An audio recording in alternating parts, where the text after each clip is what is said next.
Hello everyone, welcome back to homework corner. आज मैं आपके साथ डिस्कस करने वाली हूँ मैथ्स वर्कशीट जो कि क्लास 2 से है और आज हम करेंगे डिवीजन। तो चलिए वीडियो को शुरू करते हैं। अगर आप इन वर्कशीट का प्रिंट आउट चाहते हैं तो मुझे मेरी व्लॉग चैनल पे फॉलो करें, वहां से आप इन वर्कशीट का प्रिंट आउट इजीली ले सकते हैं। ये है 12, इसे हम कहेंगे डिवाइडेंट, और हम 3 से डिवाइड कर रहे हैं तो इसे हम कहेंगे डिवीजर, और जो हमारा रिजल्ट आता है उसे हम कहेंगे क्वोशिएंट। इस फॉर्म में अगर हम लिखें तो ये 3 हमारा हो गया डिवीजर, जिससे हम डिवाइड कर रहे हैं। जिसको हम डिवाइड कर रहे हैं उसे हम कहेंगे डिवाइडेंट, हमारा जो रिजल्ट आएगा उसे हम कहेंगे क्वोशिएंट, और अगर यहाँ पर डिवाइड करने के बाद कुछ बच जाता तो उसे हम कहते हैं रिमाइंडर। सो चलिए करते हैं। ये थी कुछ basic information. Divide by the repeated subtraction. Repeated subtraction क्या होता है, आइए देखते हैं। रिपीटेड सब्ट्रैक्शन में से हम सेम नंबर को किसी दूसरे नंबर में से बार बार रिपीट करते रहते हैं, बार बार सब्ट्रैक्ट करते रहते हैं, इसलिए इसे हम रिपीटेड सब्ट्रैक्शन कहते हैं। यहाँ पे हमें 20 को डिवाइड करना है 5 से, तो हम क्या करेंगे 20 - 5, और आफ्टर सब्ट्रैक्शन हमें मिलता है 15। अब जो रिजल्ट आता है उसको आप यहाँ पे लिख लीजिए 15 माइनस, फिर अगेन उसमें से 5 को सब्ट्रैक्ट कर दीजिए, तो यहाँ आ जाएगा 10। अब हम क्या करेंगे 10 में से फिर 5 को सब्ट्रैक्ट कर देंगे तो यहाँ आ जाएगा 5, और फिर लास्ट में जो बच्चा हमारा आंसर नेक्स्ट 0। तो इसका आंसर कैसे हुआ, रिपीटेड सब्ट्रैक्शन, मतलब हमने यहाँ पे उसको बार बार रिपीट किया है सब्ट्रैक्शन को, बार बार सेम नंबर को बार बार घटा रहे हैं। 5 हर टाइम हमने घटाया है, जो रिजल्ट आया उसमें से, तो ये 4 बार हुआ, 1 2 3 4। सो जो इसका आंसर है वो आ जाएगा 4। ऐसे ही हम इसको करेंगे। 16 में से पहले हम सब्ट्रैक्ट करेंगे 4 को, तो ये आ जाएगा हमारा 12। फिर हम 12 में से सब्ट्रैक्ट करेंगे 4 को। याद रखिए जो आंसर आया उसी में से हम सब्ट्रैक्ट करेंगे 4, एंड नाउ 4 - 4 सब्ट्रैक्शन 0। तो कितनी स्टेप्स हुई, कितनी बार हमने रिपीट किया, 4 को सब्ट्रैक्ट किया, 1 2 3 4। तो हमारा जो आंसर है वो आ गया 4। ओके, नाउ जो मोर 2 क्वेश्चंस है वो आपके लिए है। नेक्स्ट क्वेश्चन पे बढ़ते हैं। Fill in. फिल इन यानी कि अगर हम 4 को 2 से डिवाइड करेंगे तो 4 9 7।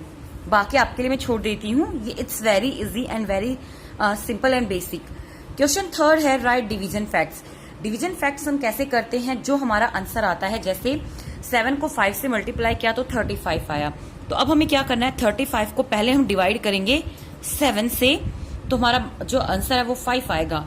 अब हम 35 को डिवाइड करेंगे 5 से, तो जो हमारा आंसर है वो 7 आएगा।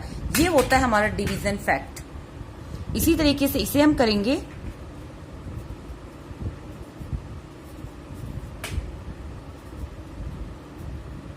इसे हम बोलते हैं डिवीजन फैक्ट। नेक्स्ट है हमारा, ओके, रेस्ट ऑफ 2 क्वेश्चंस मैं आप पे छोड़ती हूँ, ये आप सोल्व करना, आप डिवाइड करना। अगला क्वेश्चन है डिवाइड द फॉलोइंग सम। इन्हें हमें डिवाइड करना है। सो देखिए हम 5 को कैसे डिवाइड करेंगे, 5 1 जा 5, यहाँ पे 1 बचेगा, 5 को नीचे ले आएंगे, एंड 5 3 जा 15। क्योंकि आप सेकंड क्लास में हो तो इट्स वेरी इजी बच्चों को करने के लिए। फिर भी अगर बेसिक से हमें समझाना हो तो मैं इस क्वेश्चन के साथ बेसिक से थोड़ा सा समझाना चाहूंगी। जैसे सबसे पहले हमें 11 की टेबल को रीड करना होता है, और यहाँ पर हम डिजिट चेक करते हैं। अब जैसे हमारी 1 डिजिट है तो 11 की टेबल में तो 1 डिजिट का कोई सम नहीं होगा, क्योंकि 11 ऑलरेडी 2 डिजिट है, तो हम पहले 2 डिजिट को लेकर चलते हैं। अब 11 के टेबल में 11 2 जा 22 होते हैं। यहाँ पर हमें 11 की टेबल को वहां तक रीड करना है कि या तो वो 12 तक आ जाए या फिर उससे कम हो, इससे ज्यादा हम यहाँ नहीं लिख सकते। तो 11 1 जा 11 ही होगा, बिकॉज अगर हम यहाँ 2 करेंगे तो 22 हो जाएगा, दैट इज ग्रेटर देन 12। सो यहाँ पे सब्ट्रैक्ट करेंगे 0 1, उसके बाद नेक्स्ट डिजिट को हम नीचे ले आते हैं, और अब ये 11 1 जा 11 हो जाएगा। एक और क्वेश्चन मैं बेसिक से लेना चाहूंगी, जैसे कि ये, अब जैसे यहाँ पे 1 डिजिट है तो हम यहाँ पे चेक करें 1 डिजिट। सो 6 की टेबल पढ़ेंगे तो 6 2 जा 12 हो जाएंगे, जो कि यहाँ पे ग्रेटर हो जाएगा, बड़ा हो जाएगा 7 से। तो 6 1 जा 6 ही हम लेंगे 1, और ऊपर से हम 2 डाउन ले आएंगे। नाउ 6 की टेबल फिर से हम रीड करेंगे, एंड 6 2 जा 12, और यहाँ पे जब हम सब्ट्रैक्ट करेंगे तो कुछ भी नहीं बचेगा, दैट इज 0।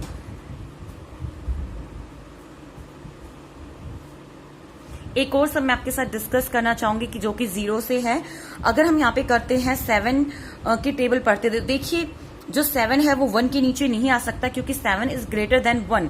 सो ये तो पॉसिबल नहीं है, इसलिए हम अब 2 डिजिट लेंगे, यानी कि 1 और 0 एक साथ लेंगे। अब हम 7 की टेबल को रीड करेंगे, तो 7 1 जा 7, 7 2 जा 14। जो 14 है वो 10 के नीचे नहीं आ पाएगा क्योंकि वो ग्रेटर है, तो 7 1 जा 7 और इसे सब्ट्रैक्ट करेंगे। सब 10 में से 7 को सब्ट्रैक्ट करेंगे तो 3 और डाउन हम ले आएंगे 5। अब फिर से हम 7 की टेबल को करेंगे तो 7 5 जा 35 हो जाएगा और इसे सब्ट्रैक्ट करने पे कुछ भी नहीं बचेगा, दैट इज 0। चलिए अब नेक्स्ट देखते हैं। नेक्स्ट है हमारी वर्ड प्रॉब्लम। अ बॉक्स होल्ड 30 बोतल ऑफ ड्रिंक्स, द बोतल आर केप्ट इन 6 इक्वल रोज। देखिए जो बॉक्स है उसमें 30 बोतल है और एक जो रो है, सपोज करिए ये हमारी रो है।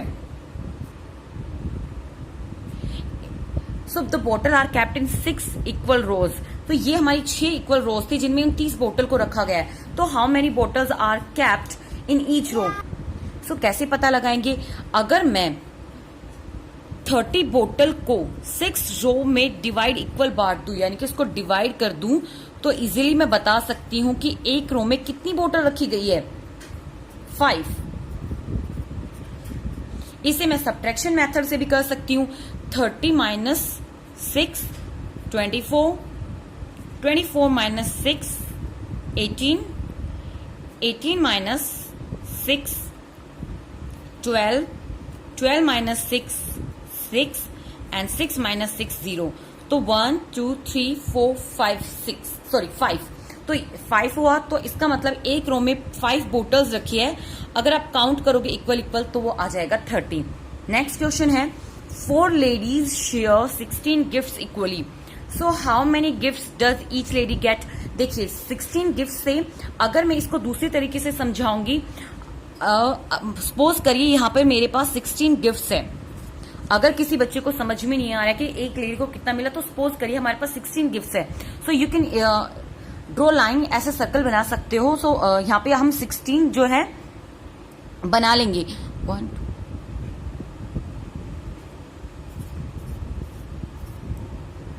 सो ये हो गए हमारे 16 गिफ्ट्स। अब हमें इन्हें 4 लेडीज में इक्वल डिस्ट्रीब्यूट करना है। सो कैसे करेंगे, चलिए ऐसे करते हैं। मान लीजिए यहाँ पे 4 लेडीज हैं, 1 2 3 और 4। अब हम 1 बाय 1 इनको गिफ्ट देते जाएंगे। सपोज करिए एक गिफ्ट हमने इस 1 लेडी को दिया, दूसरा हमने इसको दिया, तीसरा इसको और चौथा इसको। तो पहले बार में हमने 4 जो गिफ्ट्स थे वो दे दिए।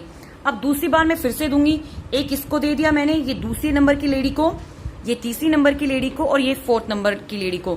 यानी कि अब दूसरी बार में 4 गिफ्ट्स और मेरे पास चले गए। अब फिर से बारी आती है, इस लेडी को दिया फिर मैंने, फिर 2nd नंबर की लेडी को, 3 नंबर और 4 नंबर। तो 4 गिफ्ट्स और मेरे पास से चले गए। और इसी तरीके से लास्ट गिफ्ट ऑफ, तो हमने कितनी बार दिया और कितने गिफ्ट्स मिले।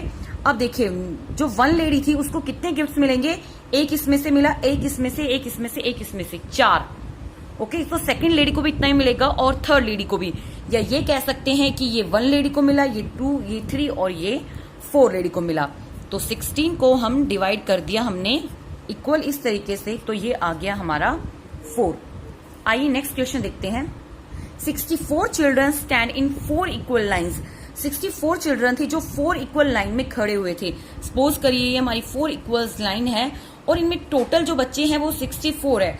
तो how many children are there in each line, तो हर लाइन में कितने बच्चे होंगे हमें कैसे पता चलेगा। वेरी इजी, अगर हम 64 को 4 से डिवाइड कर दें तो हमें पता चल जाएगा, क्योंकि इक्वल है। जब तक हम डिवाइड नहीं करेंगे, ऐसे तो हम किसी भी रो में कितने भी बच्चे खड़े कर सकते हैं, लेकिन इक्वल है। सो इक्वल के लिए जरूरी है कि हम 64 को 4 से डिवाइड करें। सो 4 1 जा 4, क्योंकि 4 2 जा 8 तो हम लिख नहीं सकते क्योंकि 8 इज ग्रेटर देन 6, तो यहाँ पे नहीं आएगा वो। सो 6 में से 4 गया 2, डाउन हम ले आएंगे 4। नाउ 6 की टेबल हम फिर पढ़ेंगे और जो कि 6 पे जाएगा, क्योंकि 4 6 जा होते हैं 24 और इन दोनों को सब्ट्रैक्ट करेंगे तो आएगा 0। ये इक्वल था, यानी कि एक रो में हमारे कितने बच्चे थे, 16। यहाँ पे 16 बच्चे थे, तो हर रो में 16 बच्चे थे, इसलिए 4 को मिला के हो गया हमारा 64। एक और तरीका है जो कि डिवीजन फैक्ट है, वो भी मैं आपको यहाँ पे शेयर करना चाहती हूँ। जैसे अभी हमने डिवीजन फैक्ट लिया था, 16 4 जा 64। अगर डिवीजन फैक्ट के अकॉर्डिंग करें तो यहां पे आएगा हमारा 16 और तो यहां आएगा हमारा 4। ये था division fact. I hope this worksheet is very clear to you all. अगर आपको ये वीडियो पसंद आती है तो प्लीज लाइक करिए, शेयर करिए और कमेंट सेशन में हमें जरूर बताइए कि आपको ये वीडियो कैसी लगी। Till then, bye bye, stay safe, stay healthy, bye.